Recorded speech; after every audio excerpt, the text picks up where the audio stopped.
Merci Seigneur, je bénis ton nom. Je remets cette étude biblique entre tes mains. Je te prie, prends le contrôle, dirige-nous, conduis-nous, enseigne-nous encore au travers de ta parole. Merci pour la présence, pour ta présence. Merci pour ta conduite. Merci pour toute la révélation que tu nous apportes encore aujourd'hui. Au nom puissant et précieux de Jésus-Christ. Amen. Donc, je bénis tous ceux qui nous écoutent.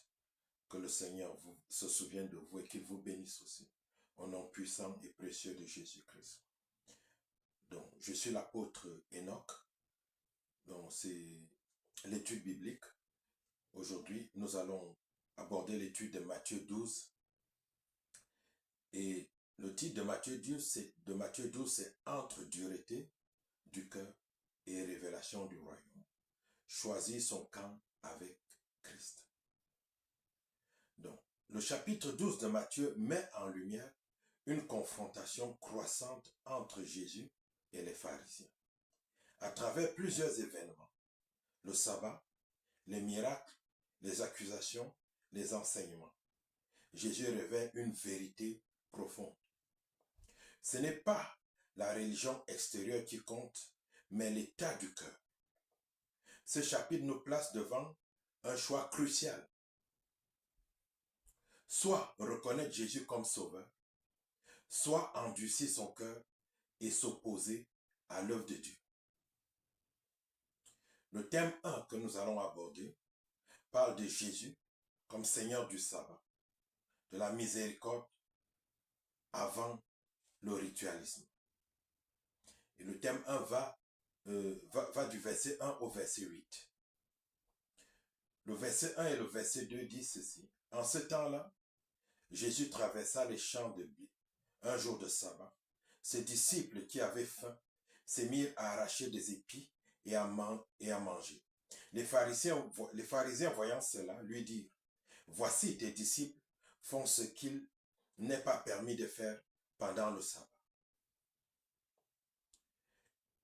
Qu'est-ce que cela veut dire? C'est que les pharisiens privilégient la règle plutôt que le besoin humain, qui est nécessaire à la bonne santé de la vie. En application, il faut faire attention à une foi légaliste qui oublie la compassion. Il faut faire attention à une foi légaliste qui oublie la compassion. Les versets 3 et 4 nous disent ceci. Mais Jésus leur répondit, « N'avez-vous pas lu ce que fit David lorsqu'il eut faim, lui et ceux qui étaient avec lui, comme il entra dans la maison de Dieu et mangea les pains de proposition. » Qu'est-ce que cela veut dire? Jésus montre que le besoin humain peut dans certains cas primer sur la loi cérémonielle. Le besoin humain peut dans certains cas passer avant la loi cérémonielle. Parce que dans la loi que les Juifs pratiquaient, il y avait deux sortes de lois. Il y avait une loi cérémonielle, la loi attachée aux cérémonies, et il y avait aussi une loi morale. Mais avec l'avènement du Seigneur Jésus-Christ, la loi cérémonielle, elle a été abandonnée. Aujourd'hui, c'est la loi morale qui compte. Et Jésus leur fait comprendre ici qu'on ne peut pas primer la loi cérémonielle sur les besoins humains. Osée dit, dans Osée 6, verset 6, « Car j'aime la miséricorde et non les sacrifices. » Dieu aime la miséricorde et non les sacrifices. Amen. Et c'est ce que le Seigneur essaie de leur faire comprendre ici, en prenant le cas de David. Le Seigneur leur montre que David, à qui il n'était pas permis de manger les pains de proposition qui étaient exposés dans le temple de Dieu, parce que ce n'est que les sacrificateurs qui pouvaient manger cela. Amen. Alléluia. Mais ici, quand David a eu faim, David est allé demander cela. Et le sacrificateur qui avait l'Esprit de Dieu, le sacrificateur qui avait le discernement, il ne lui a pas refusé les pains de proposition. Parce qu'il a vu devant lui quelqu'un qui avait un besoin, qui avait une nécessité. Et donc, il a mis de côté la loi cérémonielle et il a décidé de donner des pains qui étaient destinés juste aux sacrificateurs. Il a décidé de donner ça à David. Amen. Donc, ce sacrificateur avait bien compris que la loi, que les lois cérémonielles ne priment pas devant le besoin humain. Et c'est ce que Jésus rappelle aux pharisiens qui le critiquent. Amen. Alléluia. Les versets 5 à 6 disent ceci. N'avez-vous pas lu dans la loi que les jours de sabbat, les sacrificateurs violent le sabbat dans le temple sans se rendre coupables? Or, je vous dis, il y a ici quelque chose de plus grand que le temple. Amen. Jésus dit ceci parce que les pharisiens le suivaient partout et ils passaient le temps à le critiquer, à s'opposer à lui, en lui faisant comprendre qu'il ne devait pas faire des miracles le jour du sabbat, qu'il ne devait pas guérir les gens le jour du sabbat. Amen. Et Jésus essaye de leur démontrer le contraire, de leur faire comprendre que c'est parce qu'ils ne comprennent pas la loi de Dieu, c'est parce qu'ils ne rentrent pas dans la pensée de Dieu. Amen. Alléluia. Donc Jésus multiplie toutes ces paroles pour les faire rentrer dans ces dispositions qu'il veut qu'ils aient. Amen. Qu'ils comprennent que dans certains cas, la loi cérémonielle ne peut pas primer sur le besoin humain. Sur ce deuxième verset, Jésus prend l'exemple où cette fois-ci, le besoin de service prime sur la loi cérémonielle. Amen. Jésus se révèle supérieur au temple. Jésus leur fait comprendre que pour servir Dieu, ils violent cette même loi que Dieu leur avait donnée. Amen. Parce que le service de Dieu, servir Dieu, c'est plus grand que cette loi que Dieu leur avait donnée. Et pour servir Dieu, ils doivent violer cette loi que Dieu leur avait donnée. Donc Jésus leur fait comprendre que la parole de Dieu, il faut la comprendre avec l'Esprit de Dieu. Si tu n'as pas l'Esprit de Dieu, tu ne peux pas comprendre la parole de Dieu. Jésus est en train de leur faire comprendre qu'il y a des cas où on ne peut pas mettre la loi cérémonielle en avant. Amen. Il y a des cas où tu as besoin du discernement de Dieu pour pouvoir mettre la priorité dans les lois que Dieu nous a données. Amen. Alléluia. Et on continue pour mieux comprendre parce que plus loin, Jésus clarifie. Au verset 7 et 8, on dit ceci. Si vous saviez ce que signifie « je prends plaisir à la miséricorde et non au sacrifice », vous n'auriez pas condamné des innocents. Car le Fils de l'homme est maître du sabbat. Jésus leur fait comprendre que même ce sabbat qu'il glorifie tant, même ce sabbat qui donne tant d'importance, c'est lui, Jésus. Lui, il est supérieur au sabbat. Parce qu'en fait, Jésus est Dieu. C'est lui qui a instauré le sabbat. C'est lui qui a instauré la loi. Il est supérieur au sabbat. Amen. Alléluia.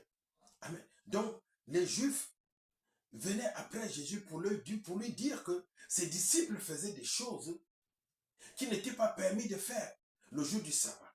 Jésus leur fait comprendre qu'il faut savoir mettre les priorités. Amen. Il faut savoir mettre les priorités. Jésus rappelle que la miséricorde passe avant le sacrifice. Jésus est le Seigneur du sabbat.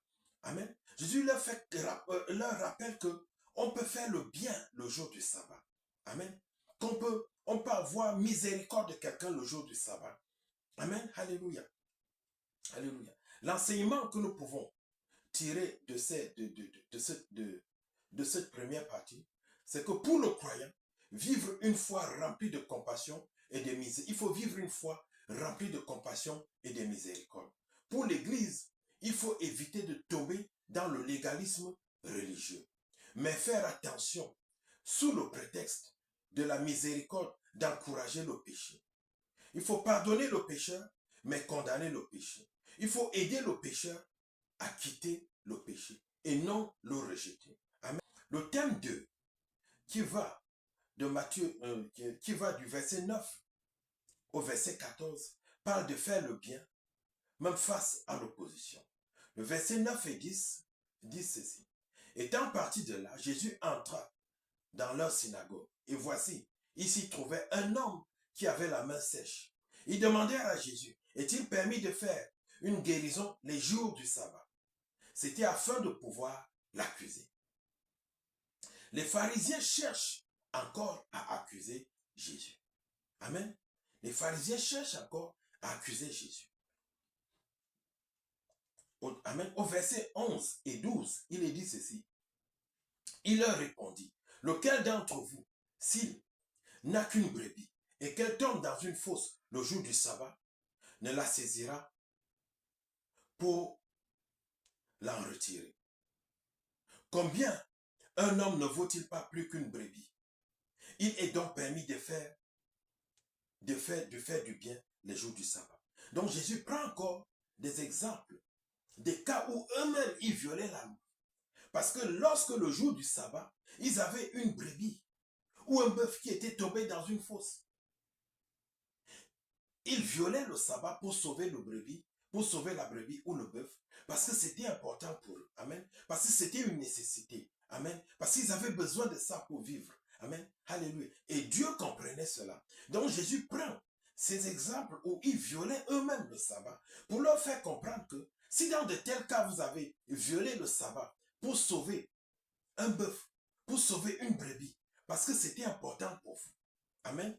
Pourquoi ne viendrait-il pas en aide à une personne qui a besoin de l'aide? Pourquoi ne sauverait-il pas une âme? Pourquoi ne guérirait-il pas quelqu'un qui a besoin de guérison? Amen. Pourquoi ne ferait-il pas le bien à un homme qui vaut plus qu'une brebis, qui vaut plus qu'un bœuf? Amen. Alléluia. Donc Jésus le place devant des cas vivants, des cas où le sabbat était souvent violé, sans que eux-mêmes ils ne reprochent, sans qu'ils ne trouvent un problème à cela, pour les ramener à la raison. Pour les ramener à la raison. Donc, ce que nous retenons ici, c'est que il est permis de faire du bien le jour du sabbat. Amen. Il est permis de faire du bien. Amen. Alléluia. Parfois, amen, c'est-à-dire, même s'il y a une loi cérémonielle, même s'il y a une interdiction, c'est-à-dire en faisant le bien, si tu violes l'interdiction, amen, tu n'es pas dans le péché. Amen, alléluia. Alléluia. Je ne parle pas de certains péchés comme le péché moral. Amen. Il y en a par exemple qui vont voler pour aider les autres. C'est pas ce que je dis. Si tu fais ça, c'est pas bien.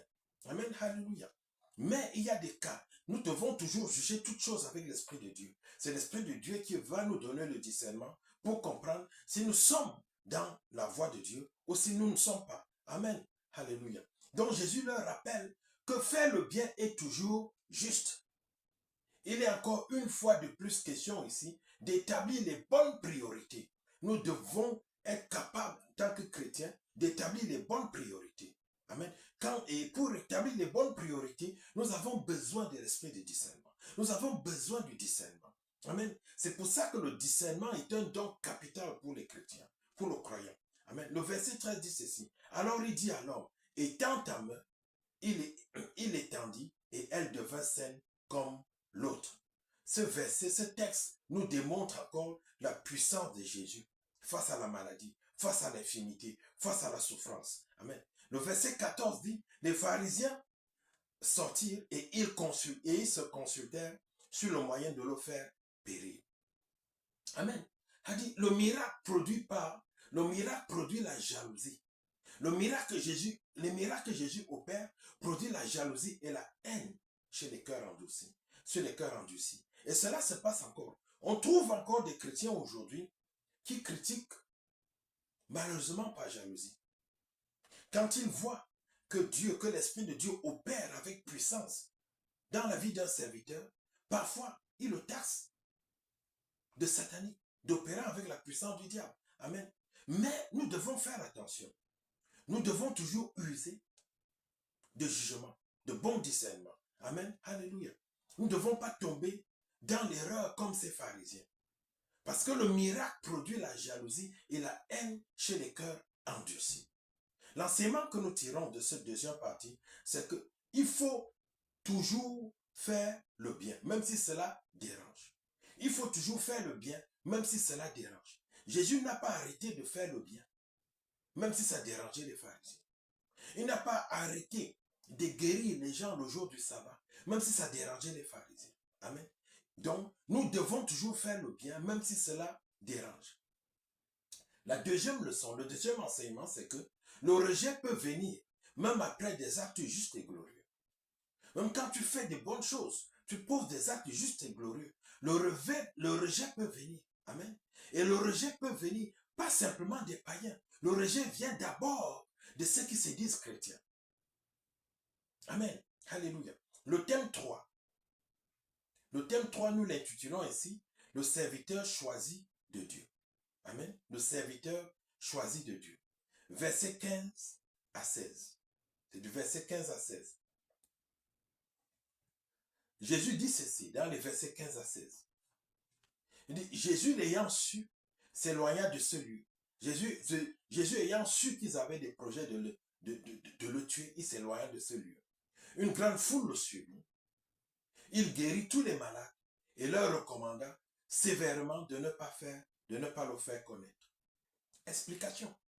Jésus agit avec humilité ici. Amen. Les miracles que Jésus faisait suscitaient de plus en plus de haine et de jalousie et d'opposition chez les Juifs, chez les pharisiens, qui cherchaient à le tuer. Et cela amène Jésus à recommander aux gens qu'il guérit de ne pas en parler. Amen. Donc, ce n'est pas prudence et par humilité que Jésus commence à recommander aux gens de ne pas en parler. Amen. Puisque les miracles de Jésus suscitent des jalousies, il dit aux gens, n'en parlez plus. Pour que ça ne suscite plus de jalousie. Amen. Et parce que Jésus, il ne fallait pas qu'il suscite trop, que ces gens-là, qu'il amène ces gens à venir vers lui avant le temps. Parce qu'il y avait un temps qui était fixé pour son œuvre sur la terre. Amen. Alléluia. Donc c'est pour ça que Jésus, à un moment donné, il devait poser des actes pour ne pas donner une occasion à ces gens d'intervenir quand ce n'est pas le temps, de faire des choses dans sa vie quand ce n'est pas le temps. Ça nous appelle aussi, nous autres chrétiens, à la prudence. Jésus nous a dit, même si le Dieu que nous servons est un Dieu tout-puissant, nous devons être prudents comme des serpents. Amen. Nous devons toujours avancer avec prudence. Ce n'est pas parce que le Dieu que nous servons est tout-puissant que nous allons nous exposer n'importe comment. Le chrétien doit fonctionner avec prudence. Amen. Alléluia. Le verset 17 à 21 dit ceci. C'est toujours dans le cadre de ce thème 3. Dit, afin que s'accomplisse ce qui avait été annoncé par Ésaïe le prophète. Voici mon serviteur que j'ai choisi, mon bien-aimé, en qui mon âme prend plaisir. Je mettrai mon esprit sur lui et il annoncera la justice aux nations. Il ne contestera point, il n'écrira point et personne n'entendra sa voix dans les rues. Il ne brisera point le roseau cassé et il n'éteindra point le lumignon qui fume, jusqu'à ce qu'il ait fait triompher la justice et les nations espéreront en son nom. Amen. Ce passage, c'est un passage d'Ésaïe 42. Amen. Alléluia. Donc, Jésus est le serviteur doux et juste que le prophète Ésaïe avait annoncé. Amen. Alléluia. Et Dieu avait donné ses paroles au travers de ses prophètes afin que lorsque son serviteur viendra, qu'on le reconnaisse. Donc, Jésus déjà, il y avait des indices, il y avait des choses qui étaient données dans les Écritures pour que Jésus soit reconnu. Donc, Jésus est celui que Ésaïe avait annoncé. Et cela ne sautait pas aux yeux. Amen. Et cela sautait aux yeux. Amen. Alléluia. Donc, les Juifs même qui le condamnaient, ils étaient supposés savoir que c'est lui le Messie. Ils étaient supposés savoir que c'est lui le serviteur que Dieu allait faire venir. Amen. Alléluia. Donc, cette parole que nous venons de citer, c'est une parole qui avait été dite dans Ésaïe 42, verset 3, et qui est reprise ici dans Matthieu. Amen. Alléluia. Alléluia. Donc, Ésaïe 42, ça avait été dit dans Ésaïe 42. Amen. Alléluia. Donc, Jésus est venu pour restaurer les cœurs brisés. Jésus, il ne guérit pas simplement les malades. Amen. Il ne guérit pas simplement les malades, mais il restaure les cœurs brisés. Il restaure les cœurs brisés. Il restaure aussi les cœurs brisés. L'enseignement que nous tirons de ce troisième partie, c'est que le serviteur de Dieu doit être rempli de l'Esprit de Dieu, comme Jésus l'était. Le serviteur de Dieu doit être rempli de l'Esprit de Dieu. Il doit annoncer la justice de Dieu. Amen. Il doit annoncer la justice de Dieu. L'œuvre que Jésus a, c'est-à-dire l'œuvre que Jésus a accomplie à la croix. Il doit refléter la douceur et la compassion de Christ et être persévérant jusqu'au bout de sa mission. Voilà les caractéristiques du bon serviteur de Dieu. Et ces caractéristiques nous sont données dans ces passages que nous avons lus tantôt. Amen, alléluia. Et c'est les caractéristiques que Ésaïe nous avait données dans Ésaïe 42. Amen, alléluia. Donc, un tout bon serviteur de Dieu doit être rempli de l'Esprit de Dieu. Il doit annoncer la justice de Dieu. Il doit refléter la douceur et la compassion. Il doit être persévérant jusqu'au bout de sa mission. Le thème 4 parle du blasphème contre le Saint-Esprit. Et c'est du verset 22 au verset 32. Le verset 22 au verset 24 dit ceci. Alors, on lui amena un démoniaque aveugle et muet. Et il le guérit, de sorte que le muet parlait et voyait. Toute la foule, étonnée, disait, n'est-ce point le fils de David? Les pharisiens ayant entendu cela dire, cet homme ne chasse les démons que par Belzébuth, prince des démons. Donc quand les gens disent, n'est-ce point le fils de David? Parce que les prophètes avaient annoncé que le Messie sera le fils de David. Donc en disant que n'est-ce pas le fils de David, ils reconnaissent les gens qui sont là. La foule discerne en lui que c'est le Messie qui devait venir. Et les pharisiens, lorsqu'ils entendent ça, ils disent qu'ils chassent les démons par Belzébuth, par le prince des démons. Que ce n'est pas la puissance du diable qui chasse les démons. Amen. Donc ils attribuent l'œuvre de Dieu, l'œuvre du Saint-Esprit à Satan. Amen. Et ceci, c'est un blasphème. C'est un blasphème, comme nous allons le voir dans les versets qui suivent. Versets 25 à 28. On dit, comme Jésus connaissait leurs pensées, il leur dit, tout royaume divisé contre lui-même est dévasté. Et toute ville ou maison dévastée contre elle-même ne peut subsister. Si Satan chasse Satan, il est divisé contre lui-même. Comment donc son royaume subsistera-t-il? Et si moi je chasse les démons par Belzébuth, vos fils, par qui les chassent-ils? C'est pourquoi ils seront eux-mêmes vos juges. Mais si c'est par l'Esprit de Dieu que je chasse les démons, le royaume de Dieu est donc venu vers vous. Amen. Alléluia. Donc, Jésus refute leur accusation. Vos fils réfèrent aux exorcistes juifs. Souvent, c'était des pharisiens ou des exorcistes juifs qui pratiquaient eux aussi des expulsions des démons au nom de Dieu. Amen. Et eux aussi, ils chassaient des démons. Mais pas avec puissance, mais pas avec la parole comme Jésus le faisait. On peut voir, par exemple, il y a des exemples dans la parole qui nous dit que quand Saül était persécuté, était persécuté par un démon, on a appelé David pour que David vienne joue de la harpe. Amen. Qui joue des psaumes. Et quand David jouait des psaumes, l'esprit le lâchait. L'esprit le quittait. Amen. L'esprit partait. Amen. Donc, il y avait des gens en Israël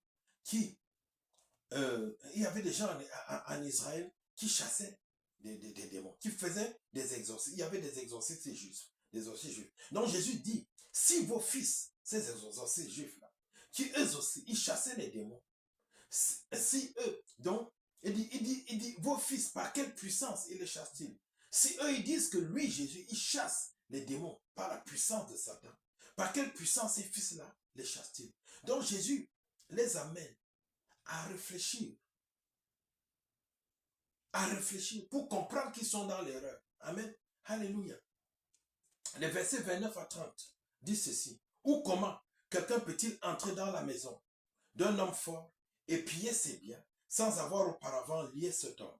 Alors seulement il pillera sa maison. Celui qui n'est pas avec moi est contre moi. Et celui qui ne rassemble pas avec moi disperse.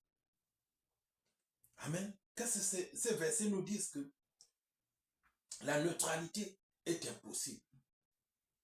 La neutralité spirituelle est impossible. On ne peut pas être neutre spirituellement. Ou on est avec Jésus, ou on n'est pas avec lui. Il ressort aussi de ces versets que pour chasser l'ennemi, il faut être plus fort que lui. Amen. La gloire à Dieu, que notre force repose en Jésus-Christ. qui est tout puissant. D'où la nécessité d'avoir vraiment le Seigneur Jésus-Christ dans sa vie. Parce que si tu n'as pas vraiment le Seigneur Jésus-Christ dans sa vie, dans ta vie, tu ne peux pas chasser l'ennemi. Amen. Alléluia. Alléluia. Donc ce verset nous apprend beaucoup de choses. Beaucoup de choses. Amen. Alléluia. Que la neutralité n'est pas possible dans la vie. Il n'est pas possible de dire qu'on est avec Jésus et qu'on est avec et qu'on est avec le diable aussi. C'est pas possible. Amen. Jésus a dit, ou vous êtes avec lui, complètement, totalement, ou vous êtes avec le diable. Amen. Il a dit, celui qui a un pied chez lui et qui a un pied chez Belzébuth, il le vomira, il le rejettera. Amen. Donc la neutralité spirituelle n'est pas possible. Jésus ne partage pas. Il veut tout. Il veut tout. Amen. Et Jésus aussi, au travers de ce verset, il nous enseigne que pour chasser l'ennemi, il faut être plus fort que lui. Ça touche le domaine de la délivrance. Amen. Il faut être plus fort que lui. Et pour être plus fort que lui, il faut vraiment avoir Jésus-Christ dans ta vie. Amen. Alléluia. Parce que c'est avec Jésus. C'est Jésus qui est notre force.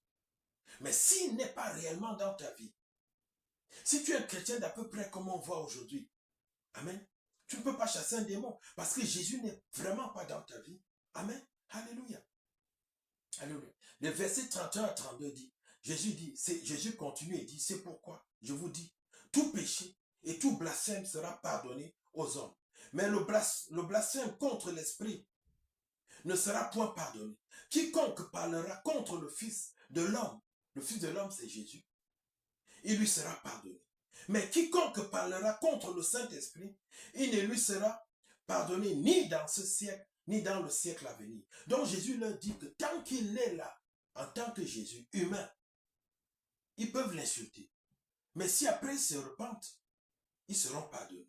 Il dit, mais ceux qui voient la puissance de Dieu opérer en lui, et qui savent que c'est la puissance de Dieu. Parce que les Juifs avaient l'enseignement. Les Juifs avaient les prophètes. Les Juifs avaient la révélation des prophètes. Ils savaient les signes qui allaient accompagner le Messie. Ils savaient le signe qui allait accompagner le Fils de Dieu. Amen. Et quand ils ont vu ces signes en Jésus, ils ont compris que c'était le Messie. Amen. Les Juifs savaient que la puissance qui opérait en Jésus, elle venait de Dieu. Ils savaient que on ne pouvait pas chasser un démon par la puissance des démons, par la puissance de Satan. Amen. Mais quand même, par jalousie, ils ont tassé la puissance qui opérait en Jésus de démoniaque, de satanique. Amen. En faisant cela, ils pêchent contre le Saint-Esprit. Parce que volontairement, ils rejettent l'œuvre de Dieu. Ils rejettent l'œuvre de Dieu volontairement. Amen. Alléluia. Et c'est un péché impardonnable. Celui qui rejette l'œuvre de Dieu volontairement, qui reconnaît, qui discerne que c'est l'œuvre de Dieu, mais qui rejette volontairement, quelle que soit la raison pour laquelle il rejette cette œuvre de Dieu, amen, cela ne lui sera point pardonné. Son cas, je peux dire, ses carottes sont cuites. Amen. C'est le péché contre le Saint-Esprit. Amen. Alléluia. L'enseignement que nous tirons de cette quatrième partie, c'est premièrement le danger d'endurcir son cœur.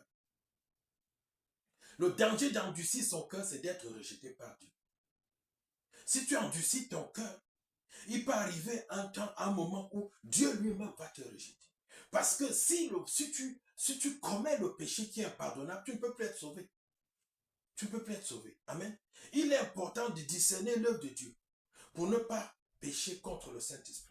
Il y a des chrétiens qui se lèvent et parlent à tort et à travers quand ils voient des manifestations spirituelles. Avant de juger une manifestation spirituelle, avant de juger un serviteur de Dieu, il faut discerner.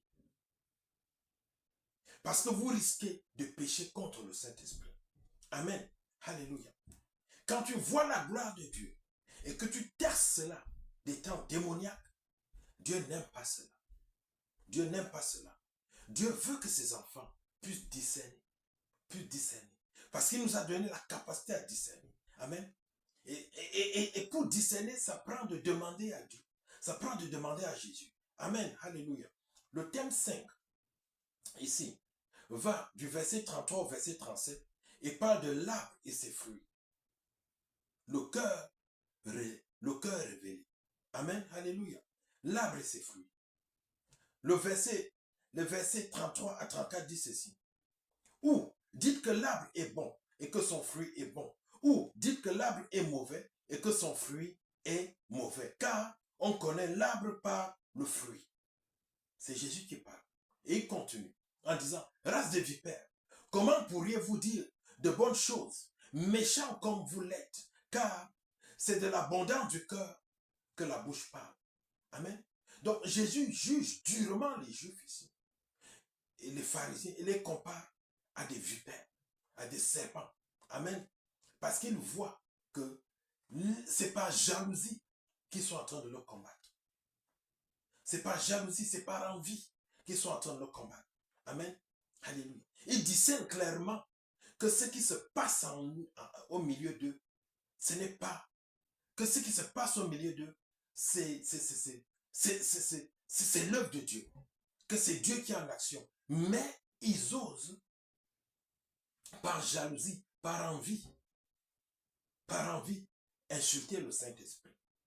Donc, leur parole révèle leur cœur mauvais. C'est pas Jésus nous fait comprendre ici que le cœur mauvais ne peut libérer que de mauvaises choses. Et que si la bouche parle bien, c'est parce que le cœur est bien. Amen. C'est-à-dire que c'est de l'abondance du cœur que la bouche parle. C'est-à-dire c'est ce qui est dans notre cœur qui ressort dans notre bouche. Amen.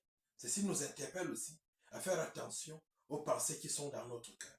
Amen. Alléluia. Et les versets 35 et 37, Jésus continue. Il dit, l'homme bâtit de bons trésors. L'homme bâtit de bonnes choses de son bon trésor. Et l'homme méchant tire de mauvaises choses de son mauvais trésor. Je vous le dis, au jour du jugement, les hommes rendront compte de toute parole vaine qu'ils auront proférée. Car par tes paroles, tu seras justifié, et par tes paroles, tu seras condamné. Donc, ce verset nous interpelle à faire attention à ce qui sort de notre bouche. Jésus nous fait comprendre que nous serons tenus responsables de toute parole qui sort de notre bouche. Amen. Il y a des gens qui aiment parler légèrement. Et même des chrétiens, beaucoup de chrétiens qui parlent légèrement. Mais toute parole qui sort de notre bouche, nous serons tenus responsables. Nous serons tenus responsables de toutes les mauvaises paroles. Amen. Toute mauvaise parole qui est sortie de notre bouche pourra s'élever en jugement contre nous. Les paroles ont le pouvoir. La deuxième chose, c'est que les paroles ont le pouvoir de donner la vie et d'enlever la vie. Nous devons prendre conscience de la puissance qui est dans la parole. Donc Jésus nous interpelle à ces deux niveaux. Que la parole, il y a une puissance dans la parole. Alors c'est pour ça qu'avant de dire des choses, nous devons réfléchir. Amen. Et la parole, nous serons tenus responsables par rapport à toute parole qui sera sortie de nos bouches. Donc en tant que chrétiens, ayant cette connaissance, nous devons faire attention à ce qui sort de notre bouche. Amen. Alléluia. Donc je dirais même que les mauvaises paroles s'éloignent de ta bouche, chrétien. Proverbe 18, verset 21 dit, la mort et la vie sont au pouvoir de la langue. Donc nous devons faire attention de ce qui sort de notre bouche. L'enseignement que nous tirons de cette 5e partie, c'est qu'il faut surveiller ces paroles. Il faut surveiller ces paroles. Parce que les paroles ont le pouvoir de produire, de donner la vie et de donner la mort. Nous ne devons pas parler n'importe comment. Et nous ne devons pas dire n'importe quoi. Il faut cultiver un cœur pur. Parce que c'est de l'abondance du cœur que la bouche parle. Si ton cœur est mauvais, ta bouche parlera mal. Tes paroles seront mauvaises. Mais si ton cœur est bon, tes paroles seront bonnes. Nous devons cultiver un cœur pur en tant que croyants. Amen. Alléluia. Ceci nous amène au thème 6, qui est le signe de Jonas. Le signe de Jonas est l'incrédulité. Amen. Alléluia. Matthieu, c'est du verset 38 au verset 45. Nous prenons d'abord le verset 38 au verset 40, qui dit ceci. Alors quelques-uns des scribes et des pharisiens prirent la parole et dirent, Maître, nous voudrions te voir faire un miracle. Il leur répondit, une génération méchante et incrédule demande un miracle. Il ne lui sera donné d'autre miracle que celui du prophète Jonas. Car, de même que Jonas fut 3 jours et 3 nuits dans le ventre d'un grand poisson, de même le Fils de l'homme sera 3 jours et 3 nuits dans le sein de la terre. Amen. Donc, Jésus ici, il fustige les Juifs incrédules. Amen. Il leur annonce sa mort et sa résurrection comme le seul miracle qu'ils pourront encore voir de lui.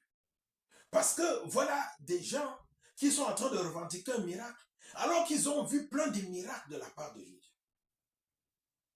Ils ont vu des morts qui ressuscitent. Ils ont vu des boiteux qui se lèvent et marchent. Amen. Ils ont vu des aveugles qui voient. Amen. Alléluia.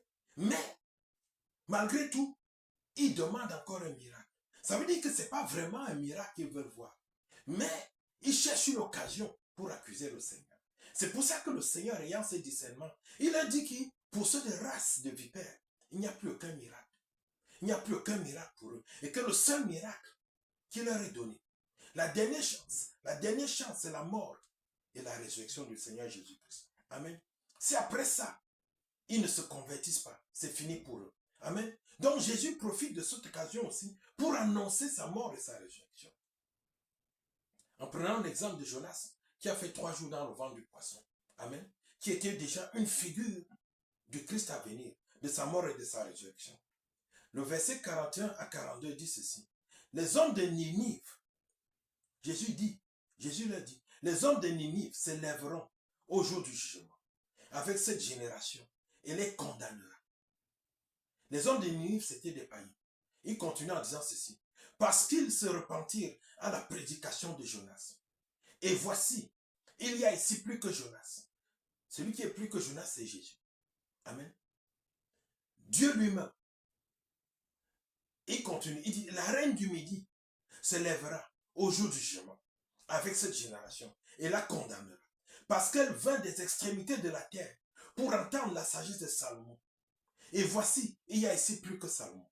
Donc Jésus prend le cas des païens qui ont écouté la parole de Dieu, qui après avoir écouté la parole de Dieu se sont convertis.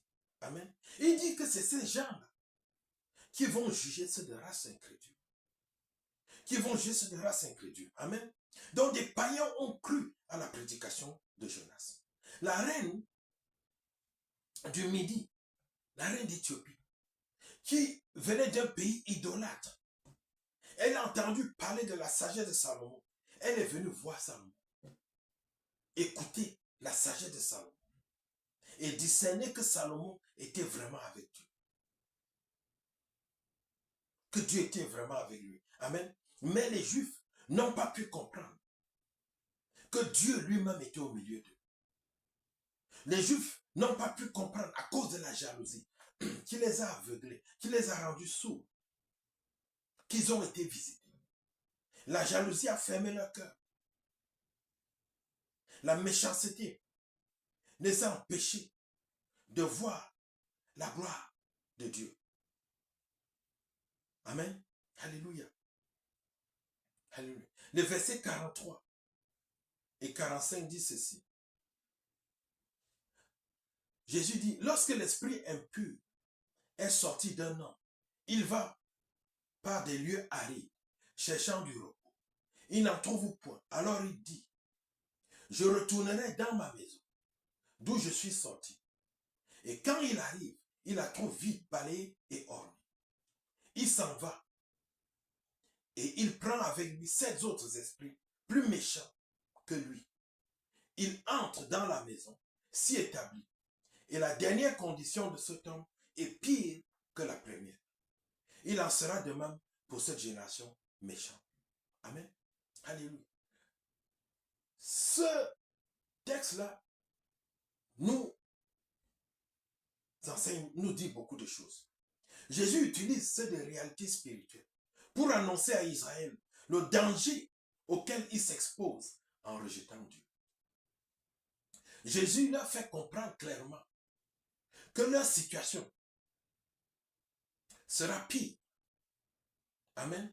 Car une vie sans le Saint-Esprit, une vie sans Dieu est vide et à la merci de l'ennemi. Jésus leur fait comprendre que vous me rejetez, moi qui suis Dieu, moi qui suis votre sauveur, moi qui suis, dit, vous me rejetez. Dit, si vous me rejetez, vous serez à la merci de l'ennemi. Et on peut voir aujourd'hui, tout ce que les Juifs vivent, c'est parce qu'ils ont rejeté Christ. Amen. Et c'est là où Jésus leur avait annoncé cette parole. Mais cette parole ne s'adresse pas simplement aux Juifs, elle s'adresse aussi à nous, nous autres chrétiens, nous autres croyants. Amen. Alléluia. Donc, c'est-à-dire, il ne suffit pas d'être délivré. Généralement, quand les gens viennent au Seigneur, ils viennent chercher la délivrance. Mais Jésus nous fait comprendre dans cette parole qu'il ne suffit pas d'être délivré. Il faut être rempli du Saint-Esprit pour résister au diable. Parce que c'est après la délivrance que le vrai combat commence. Amen. Et si tu n'es pas rempli, parce que c'est celui qui occupait la maison, l'esprit qui occupait la maison, il part. Et il va revenir pour voir si la maison est vide. Si Dieu a occupé la place ou s'il n'a pas occupé. Si Dieu a occupé la place, il ne peut pas revenir. Mais s'il trouve la maison vide, balayée et ornée, il va revenir s'asseoir. Avec 7 autres, ils seront 8. Amen. Alléluia. Donc, l'enseignement que nous tirons de cette 6e partie, c'est qu'il ne suffit pas d'être libéré. Il faut être rempli du Saint-Esprit, de la présence de Dieu. Amen. Alléluia. Il faut être rempli du Saint-Esprit, de la présence de Dieu. C'est la présence de Dieu en nous qui nous permet de résister à Satan. Sans la présence de Dieu, sans le Saint-Esprit, sans être rempli du Saint-Esprit, nous sommes à la merci des démons. Nous sommes à la merci de Satan. Même si nous disons Jésus, Jésus. Amen. Alléluia. Nous allons donc au thème 7. Le thème 7 nous parle de la vraie famille de Jésus. Jésus nous dit ici, c'est quelle est sa vraie famille. Le verset 46 au verset 48 dit ceci. Cette partie s'étend du verset 46 au verset 50. Le verset 46 au verset 47 dit ceci. Comme Jésus s'adressait encore à la foule, voici sa mère et ses frères. Sa mère et ses frères sont venus. Et on lui a annoncé que sa mère et ses frères étaient là. Il voulait le voir. Au verset 48 et 50, Jésus dit, qui est ma mère et qui sont mes frères? Car quiconque fait la volonté de mon Père, celui-là est mon frère et ma soeur et ma mère. Je résume. Amen. Donc Jésus nous fait comprendre clairement que la famille spirituelle prime sur les liens naturels. La famille spirituelle passe avant les liens naturels. La vraie famille de Jésus, ce sont ceux qui obéissent à sa parole.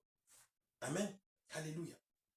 C'est-à-dire, pour toi, chrétien, ta vraie famille, ce sont ceux qui ont la même foi que toi.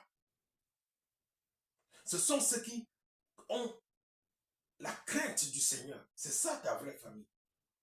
Amen. Il y a beaucoup de chrétiens qui ont tendance à mettre en avant leur famille biologique. Amen. Mais c'est la famille spirituelle qui passe avant la famille naturelle. De toutes les façons, c'est-à-dire si ta famille biologique n'est pas convertie, s'ils ne viennent pas au Seigneur, ils ne passeront pas l'éternité avec toi. C'est avec le croyant, le vrai croyant, que tu passeras l'éternité. C'est lui ta vraie famille. Amen. Alléluia. Alléluia. Donc, ça nous appelle aussi à évangéliser nos proches, à évangéliser notre famille. Si nous voulons passer l'éternité avec eux, si nous voulons les avoir à côté de nous, si nous les aimons vraiment et que nous ne voulons pas être séparés d'eux, nous devons leur annoncer la parole. Amen. Alléluia. Jean 1, verset 12 dit, mais à tous ceux qui l'ont reçu, à ceux qui croient en son nom, elle a donné le pouvoir de devenir enfants de Dieu, lesquels, amen, de devenir enfants de Dieu. C'est à ceux qui croient qui sont enfants de Dieu. Et ils deviennent une famille. Amen. Alléluia. Alléluia. Donc, les enseignements que nous tirons de cette 7e partie, c'est que l'obéissance définit l'appartenance à Dieu. L'obéissance définit l'appartenance à Dieu. Ce n'est pas celui qui a dit, Jésus, je t'accepte comme mon Seigneur et mon Sauveur. Après, oui, il faut cela pour faire partie de la famille. Mais si tu n'obéis pas, tu te retires, tu es retiré de la famille. La communion est brisée. L'obéissance définit l'appartenance à la famille de Dieu. Si tu n'obéis pas à Jésus, tu ne obéis pas à sa parole, tu n'appartiens pas à sa famille. Amen. Alléluia. Le deuxième enseignement, c'est que l'Église est une famille spirituelle. L'Église est une famille spirituelle. Amen. Alléluia. Donc, en conclusion, Matthieu 12 met en évidence une réalité fondamentale. Le cœur de l'homme détermine sa relation avec Dieu. Le cœur de l'homme détermine sa relation avec Dieu. Ce chapitre nous enseigne à rejeter le légalisme et vivre la miséricorde. Amen. Tout bon chrétien doit rejeter le légalisme et vivre selon la miséricorde. Amen. Alléluia. Nous avons expliqué c'était quoi la miséricorde. Il faut être prêt à pardonner. Il faut aimer le pécheur, mais rejeter le péché. Il faut amener le pécheur à quitter le péché et ne pas rejeter le pécheur. Amen. La deuxième leçon, c'est faire le bien malgré l'opposition. Nous devons faire le bien malgré l'opposition. Ce n'est pas parce que les gens nous font du mal que nous devons arrêter de faire du bien. La troisième leçon, reconnaître l'œuvre de Dieu. Nous devons être capables de discerner l'œuvre de Dieu. Amen. Si nous ne sommes pas capables de discerner l'œuvre de Dieu, nous risquons de blasphémer contre le Saint-Esprit. Amen. La troisième leçon, c'est de garder un cœur pur. Car c'est du cœur que proviennent toutes nos pensées. Nous devons garder un cœur pur. Le cœur est le siège des pensées. Amen. Alléluia. Et c'est du cœur que... Et nos paroles ne profèrent que ce que nos cœurs, ce qui vient de nos cœurs. Amen. Celui qui a un cœur pur, sa bouche va abonder de bonnes paroles. La leçon suivante, la cinquième nous dit qu'il faut remplir sa vie de Dieu. Nous devons les remplir de Saint-Esprit. Nous devons être remplis de Saint-Esprit, remplis de la présence de Dieu. Nous devons rechercher la présence de Dieu. Nous devons chercher à être remplis de la présence de Dieu. Amen. Et nous devons obéir à la volonté du Père. Nous devons obéir à la volonté du Père comme dernière chose. Amen. Alléluia. Donc, c'est ces choses, c'est ces enseignements, ces leçons que nous devons retenir. Au nom puissant. Amen. Alléluia. Le message final, c'est qu'il n'y a pas de neutralité avec Jésus. Il n'y a pas de neutralité avec Jésus. Soit nous sommes entièrement avec lui, ou nous nous opposons à lui. Soit nous sommes entièrement avec lui, ou nous nous opposons à lui. Merci Seigneur pour cette étude biblique. Seigneur, je te prie de bénir tous ceux qui ont pris la peine d'écouter cette étude biblique, d'ouvrir leur esprit, afin que non seulement ils comprennent la parole, mais de leur donner aussi de bonnes dispositions du cœur de cœur, afin qu'une fois comprise, ils puissent la mettre en pratique. Seigneur, visite ceux qui prennent la peine d'écouter ces enseignements bibliques, Seigneur. Ouvre leur intelligence. Seigneur, viens leur en aide par rapport à tous leurs problèmes. Délivre-les, guéris-les. Garde-les, protège-les, conduis-les. Bénis leurs activités. Au nom puissant et précieux de Jésus-Christ,